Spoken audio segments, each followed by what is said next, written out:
नमस्कार, मैं आनंद ज्योतिष हूँ।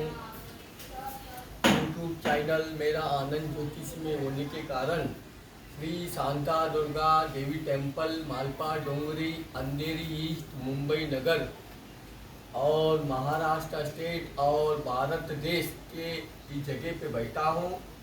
यहाँ राशि मंडल कहा गया है, प्रश्न कुंडली कहा गया है, प्रश्न चिंतन कहा गया है। इस तरह से नवग्रह ग्रह और 12 राशि पे विराजमान के ब्रह्मांड का सृष्टि इधर रखने से यहाँ सूर्य, चंद्र, मंगल, बुध, गुरु, शुक्र, शनि, राहु, केतु नवग्रह को रख के इसी प्रकार पंचभूत को अग्नि, वायु, जल, आकाश, पृथ्वी, इस तरह का पंच देवता को प्रार्थना करते हुए इसी प्रकार हमारा सूर्य, चंद्र, गुरु देवता को प्रार्थना करते हुए मातृ, पितृ और गुरु को अनुग्रह मिले, इस तरह से प्रार्थना करके इसी प्रकार पहला पूजा गणपति को होता है। इसे गणपति को नमन करते हुए 108 कौड़ी रखा हुआ है और यहाँ गोचार में जो भी ब्रह्मांड में जो प्रश्न चित्त में जो नवग्रह विराजमान है उस तरह का कौड़ी पे रखा गया है।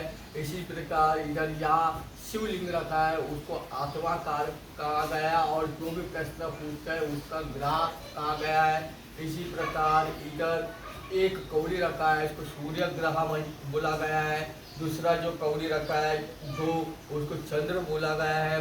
तीसरा जो कौड़ी रखा है तीन, उसको मंगल कहा गया है। इसी प्रकार कौड़ी को 4 रखा गया है, उसको बुध माना गया है। और गुरु को 5 कौड़ी में रखा है और शुक्र को 6 कौड़ी पे रखा है। इसी प्रकार शनि को 7 कौड़ी पे रखा है और राहु केतु के हिसाब से इधर मेष राशि में राहु और तुला राशि में केतु को विराजमान किया है। इसलिए इधर नवग्रह के हिसाब से ग्रह सौरमंडल बैठा है।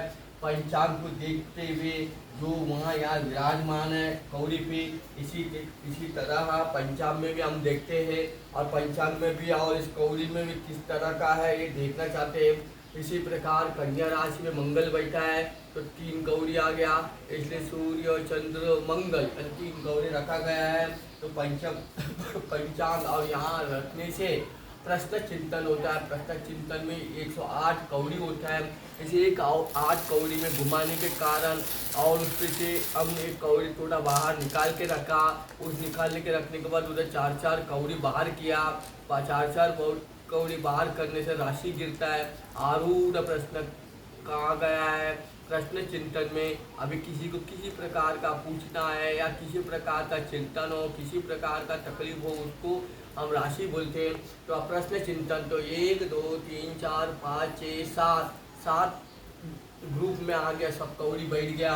इधर तुला राशि माना गया है तो तुला राशि में उधर केतु बैठा है और तुला राशि से गिनते हुए जाने से कुंभ राशि में शनि बैठा है और पंचम भाव माना गया है।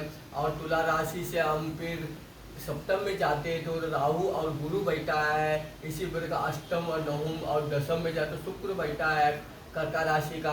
इसी पर 1 दश में सूर्य, चंद्र और बुध बैठा है और द्वादश 12 में मंगल बैठा है। इस तरह का प्रश्न चिंतन देखते हुए किसी भी कोई प्रकार का अपना प्रश्न हो उसमें इस चिंतन से ऋषि मुनि सप्त ऋषियों के योग पुराण 4 वेदों से ये सब सृष्टि हुआ है। हिंदू सनातन धर्म बहु प्राचीन काल से नवग्रह को शोध निकाला है, ब्रह्मांड को शोध निकाला है। सूर्य, चंद्र, मंगल, गुरु, बुध, शुक्र, शनि, राहु के जैसे नवग्रह को शोध निकाल के उसी पर प्रश्न चिंतन करके भविष्यवाणी, भविष्य वक्ता कहते हैं। इसमें मौसम के बारे में, इसी में धरती के बारे में, इसमें मनुष्य के बारे में, इसमें पर्यावरण के बारे में, इसी प्रकार जीव राशि के बारे में, इसमें महामारी बीमारी के बारे में, इसी प्रकार युद्ध के बारे में, इसी प्रकार कोई प्रकार का आपत्ति हो, इस तरह का देखने से सभी कष्ट निवारण होने का इस सप्त ऋषियों का